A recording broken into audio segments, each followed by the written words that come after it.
9/27/2024. We're in the Wei Liaozi Chapter 16.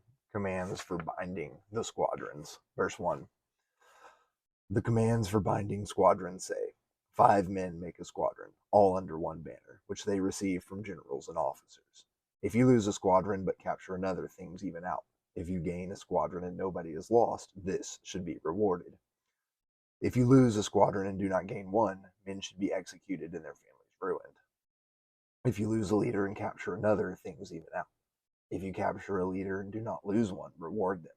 If you lose a leader and do not capture one, men must be executed and their families ruined. Nevertheless, if they return to battle and capture the head of a leader, forgive them any faults. If you lose a general and capture another, things even out.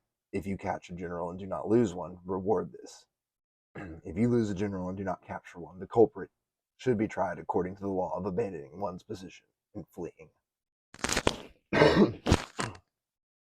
Verse 2. The law for executions in battle says, the leader of a shin has the authority to execute 10 men. The leader of the earls has the authority to execute the leader of the shin. The general of 1,000 men has the authority to execute the leader of 100 men. And the general of 10,000 men has the authority to execute the general of 1,000 men.